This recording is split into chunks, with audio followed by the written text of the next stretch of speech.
Abrimos una nueva edición de Café Financiero con toda la información necesaria para manejar mejor nuestro dinero. Hoy vamos a hablar de un tema que debemos tener presente cuando aseguramos un automóvil 0 kilómetro, que es la cláusula de reposición a nuevo y en qué compañías es más ventajosa. Vamos también a repasar lo sucedido en los mercados de capitales y en el último bloque vamos a recibir la visita de Roque Fernández para analizar los principales temas económicos de la última semana. Quédate con nosotros. Tras la siguiente pausa vamos a regresar con todos estos temas y a responder a todas tus consultas.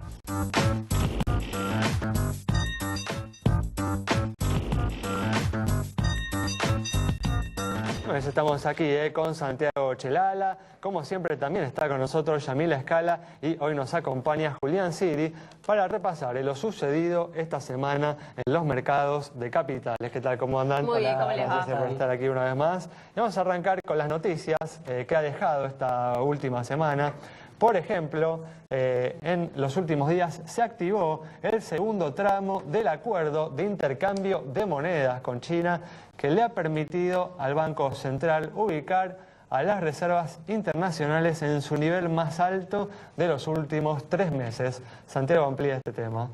Muy buenas noticias por este lado. El famoso swap con China le ha otorgado en los últimos días cerca de 800 millones. Con esto las reservas del Banco Central ya suman o están en torno a los 29.000 millones. Como decía Alejandro, es la cifra más alta en los últimos 3 meses. Y bueno, está en línea con lo que es esta paz cambiaria. Así se ha dado a llamar, un tipo de cambio informal que ha continuado bajando en la semana, cerrando bueno a 13.40 el día viernes. Pero no solamente el dólar blue ha bajado, el dólar bolsa, la expectativa de devaluación y con eso también, por supuesto, la presión que hay sobre los precios. También, un fin de año que hace algunos meses parecía complicado, ahora, bueno, todo lo contrario.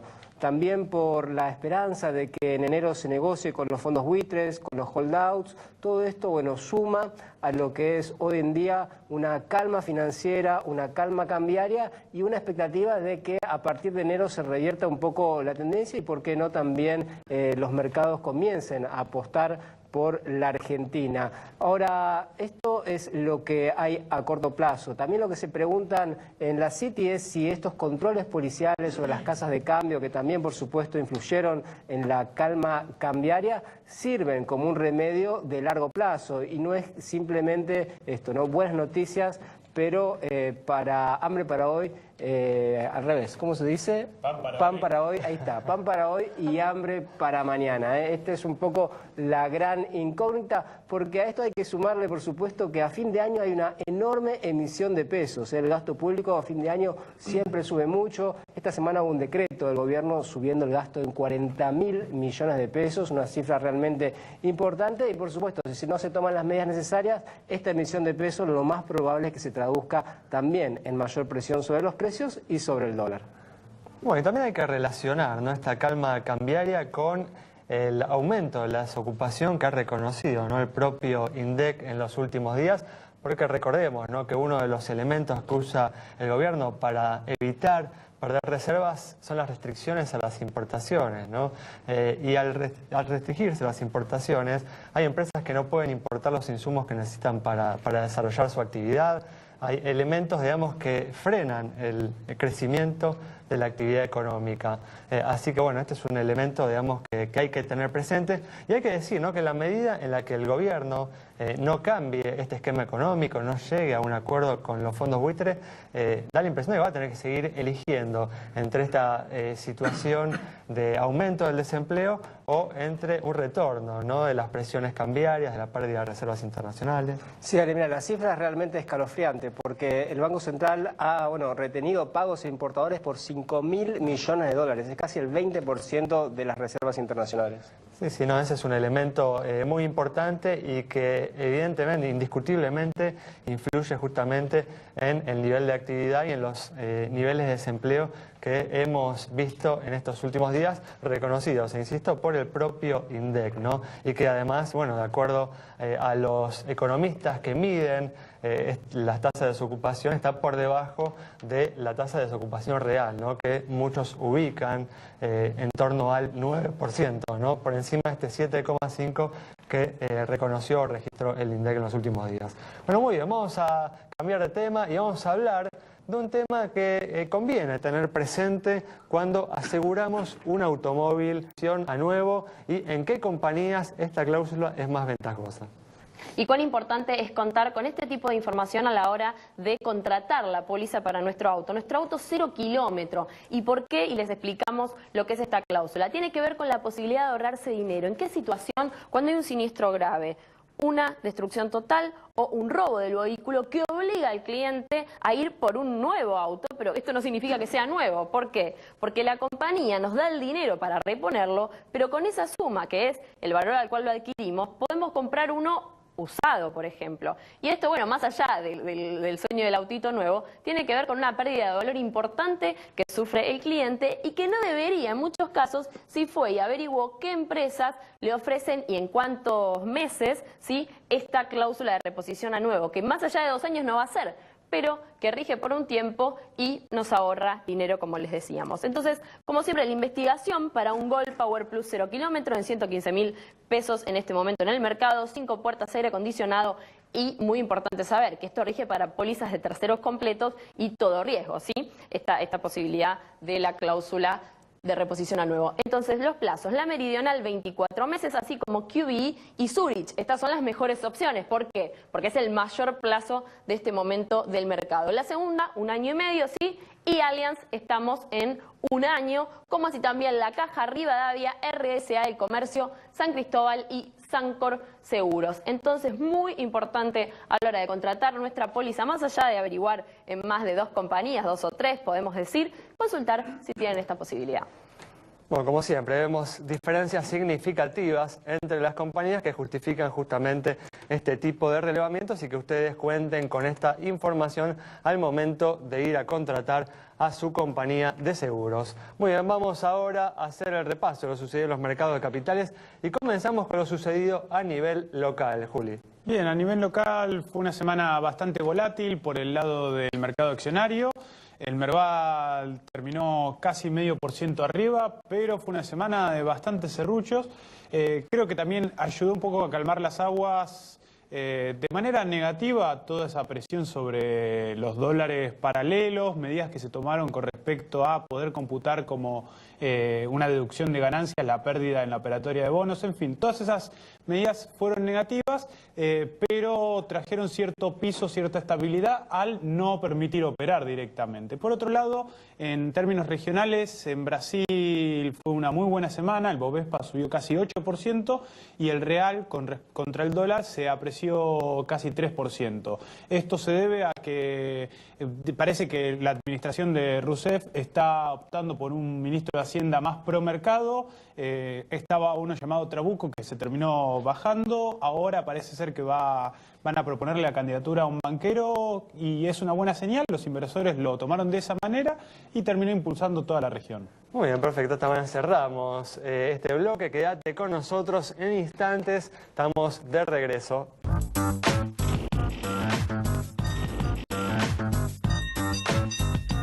Estamos de regreso y vamos a comenzar, como hacemos siempre, a responder las consultas sobre la situación de las entidades bancarias. Por ejemplo, la de Alberto sobre el HSBC. Para Alberto, entonces, un banco de capitales ingleses con fuerte presencia en Asia. Vemos sus números en pantalla. Tiene un patrimonio de 5.879 millones de pesos, depósitos de 32.479 millones y resultados positivos aquí en la Argentina, por supuesto, de 1.547 millones en el último ejercicio. Buenos indicadores de solvencia y también de liquidez, cara sonriente para el HSBC. Bueno, como hablábamos largamente en el bloque anterior, en las últimas semanas el gobierno logró calmar la situación del mercado cambiario. no solo mantuvo estable el valor del dólar oficial, sino también que bajó las cotizaciones que este tiene en el mercado paralelo y también logró incrementar las reservas. Nuestra cronista Maite Peñoniori habló con la gente en la calle sobre este tema. Café Financiero salió a hablar con los ahorristas para averiguar si creen que esta situación de calma se mantendrá o si es temporal. Calculo en los próximos días puede ser que se mantenga estable, no creo que se mantenga estable en el mediano plazo. Si no están haciendo nada para mantener el cambio, calculo que sí, en algún momento va a volver a rebotar, sobre todo sobre fin de año cuando la gente quiere empezar a viajar y van a empezar a comprar. Me parece que no es real. El dólar a 8,90, 8,40, 8,75 tampoco existe. La verdad que creo que no. Realmente a fin de enero cambia, ya para febrero. Yo creo que se espera una por lo menos pequeña evaluación. En realidad no la veo estable. Yo creo que están presionando de una manera, como te diría, policial, pero no hay estabilidad. Esto es artificial. Bueno, como dijeron algunos ahí, coincido, da la impresión de que en enero posiblemente haya una corrección del dólar oficial. Creo que el gobierno va a intentar replicar el año que viene lo que ha hecho a lo largo de este año, que el dólar oficial se mueva al mismo ritmo que los salarios de manera de no seguir dañando al sector exportador. Sí, pero recordar que el 2015 es un año electoral, que empieza temprano con las PASO, las elecciones, y que hay una enorme tentación, incentivo para apreciar el tipo de cambio y para fomentar el consumo por esta vía, el consumo de bienes importados. Así que hay que tener cuidado a ver si la corrección no se produce y se deja recién para el año siguiente. Sí, hay que tenerlo presente esa posibilidad, pero es cierto que con el grado que hay de aumentos salariales que uno esperaría para el año que viene, esto le va a quitar cierto margen al gobierno. Ya de todas formas, si se llega a un arreglo con los fondos buitre, esto le daría espacio al gobierno para intentar esa estrategia. Dependerá seguramente de la evaluación política que hagan las autoridades. Definitivamente es bastante imprevisible este gobierno en sus ecuaciones políticas. Bueno, muy bien, vamos a cerrar este bloque haciendo un rápido repaso por lo que dejaron los mercados internacionales, su comportamiento internacional. Bien, durante esta semana estuvo las minutas de la Fed, en donde Janet Yellen planteaba sus preocupaciones respecto al impacto que podía tener la economía global en la trayectoria de la economía americana. Pasó la semana, cerrando el viernes, hubo dos noticias importantes. Una fue por parte del Banco Central Europeo, su presidente Mario Draghi, comentó o dio a entender que podrían continuar con programas de estímulo, llegado el caso de ser necesario ante resultados adversos económicos. Otra de las cuestiones fue la tasa de referencia de China, que se tocó a la baja para tratar de promover la economía, dado que iban a tener el crecimiento más bajo del PBI en los últimos 24 años. Muy bien, los temas que han quedado entonces de la esfera internacional, y cerramos este bloque respondiendo a una última consulta sobre la situación de una compañía de seguros. Para Doris, que nos consultó sobre la situación de Mercantil Andina, esta empresa presenta un activo de 1.784 millones de pesos, pasivo 1.590 millones, patrimonio 194 millones de pesos, resultado positivo 93 millones, primas 1.566 millones e informa 2.208 juicios. Con indicadores que se condicen con los del promedio del mercado es que le otorgamos la luz verde de nuestro semáforo. Y recuerden, @Café Financiero en Twitter, en Facebook también nos encuentran como Café Financiero, nos escriben, les respondemos. Bueno, cerramos de esta manera este bloque. Al regreso vamos a estar dialogando con Roque Fernández sobre la situación económica, lo que ha dejado los últimos 7 días en materia económica.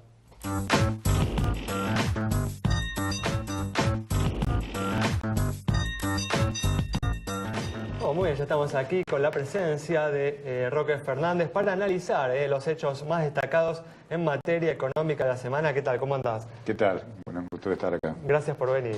No hay de qué. Bueno, una semana en la que el INDEC publicó los últimos datos de la tasa de desocupación, que marcó un aumento, alcanzó el 7,5% en el tercer trimestre, aumentando en relación al mismo periodo del año pasado, en el que la tasa se había ubicado en el 6,8%.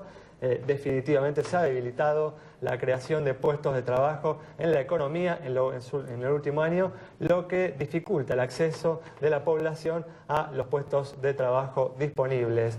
Roque, ¿crees que este deterioro que se viene registrando en el mercado laboral se puede incrementar, se puede agudizar en los próximos meses, en el próximo año?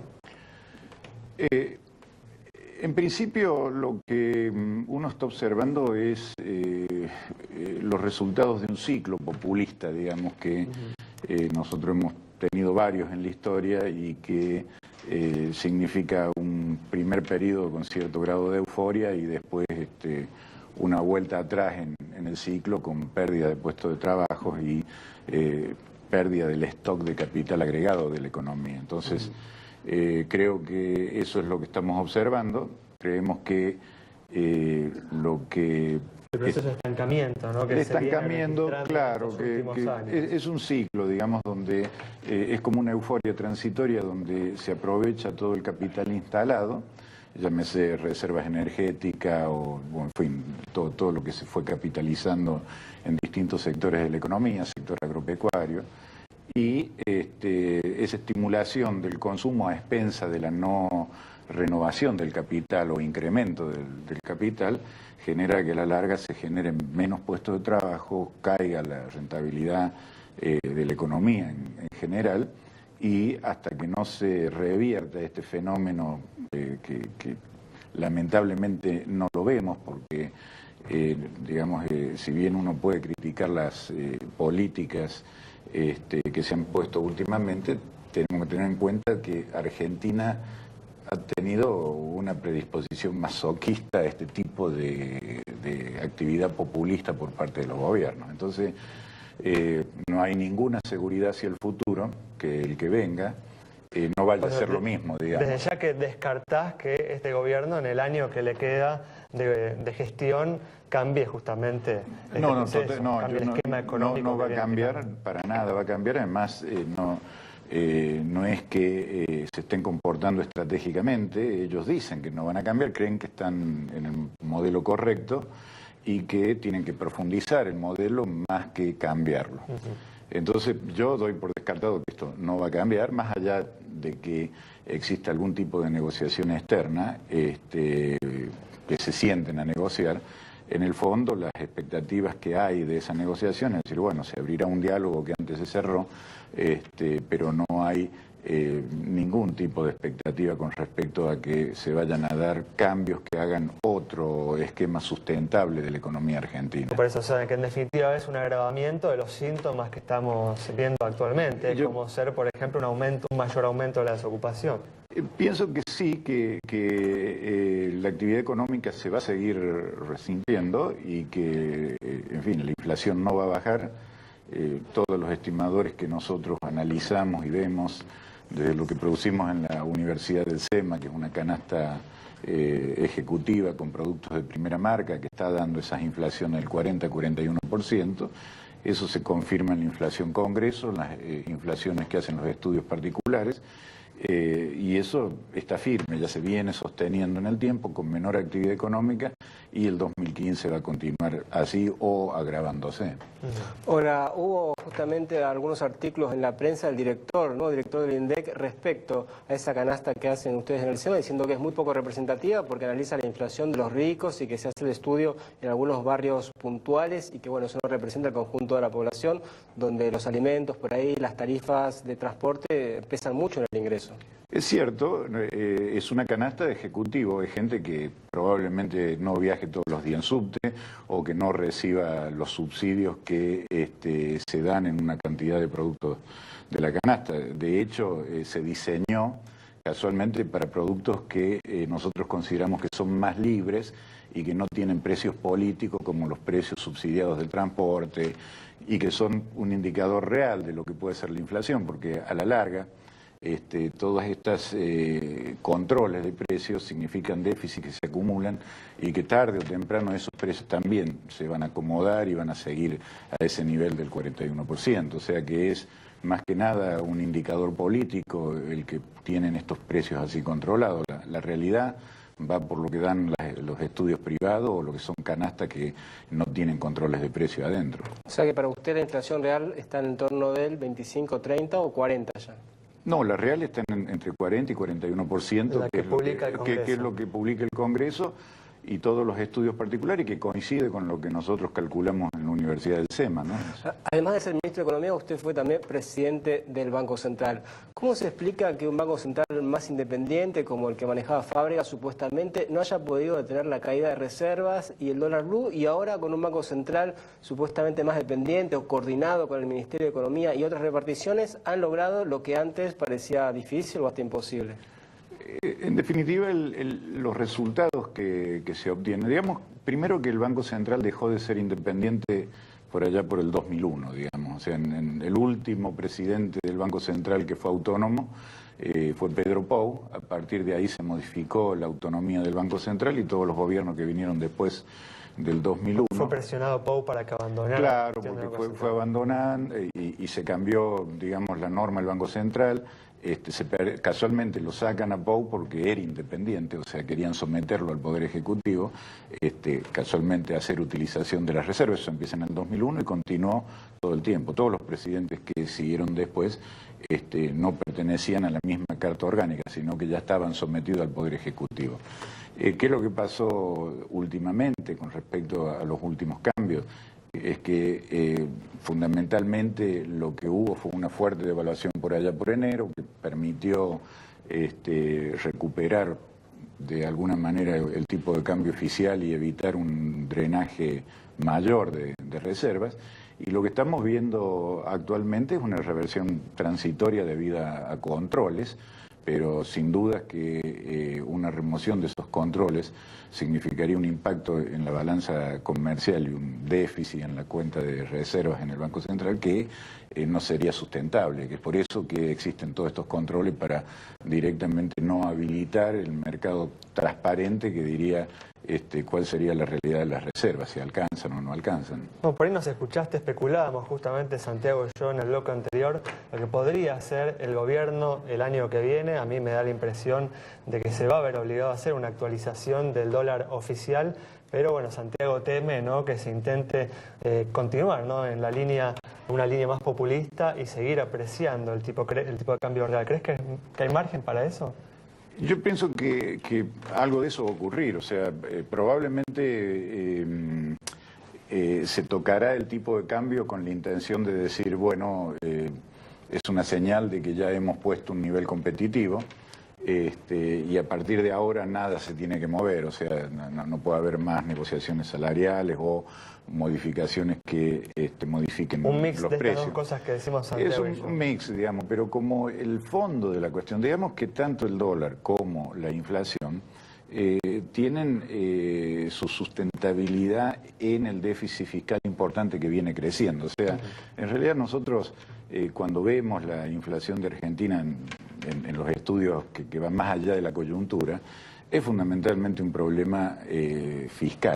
O sea, la inflación es un problema fiscal, no es que los supermercados suban los precios, el verdulero o el carnicero, sino que es un problema fiscal que se puede financiar emitiendo dinero o emitiendo deuda, y da lo mismo en el largo plazo emitir dinero que emitir deuda. Todo se va a transmitir al final en una mayor inflación. O sea que mientras no se corte ese déficit, las expectativas de inflación van a continuar altas, tarde o temprano eso se va a trasladar a los precios, dependiendo del método represivo que el gobierno utilice sobre los precios, pero eso es lo que va a suceder. Si no se ataca el problema de fondo, la inflación va a continuar. Nos quedan 30 segundos y te quería preguntar, ¿crees que un eventual acuerdo con los fondos buitre podría mejorar un poco la situación económica que uno espera para el año que viene? No, yo creo que hay que sentarse a negociar porque creo que no está bien directamente no contemplar el reclamo de los acreedores externos con sentencia firme, etcétera. Pero no modificaría el panorama pero económico. supongamos que se llegue a un acuerdo Eso no significa de que vayan a venir fondos frescos y todas las expectativas que se crean al respecto. Lo único que va a significar es que aquellos acreedores que vienen reclamando que se le paguen van a recibir la parte que puedan y se van a sentar a esperar a ver si cambia Argentina o sigue igual. Esa va a ser la situación. Muy bien, bueno, muchas gracias, Roque. Nos vamos entonces con el análisis de Roque Fernández sobre la situación de la economía y las perspectivas para los próximos años. Muchas gracias por haber estado ahí. Nos reencontramos mañana a las 19:30 aquí en Metro.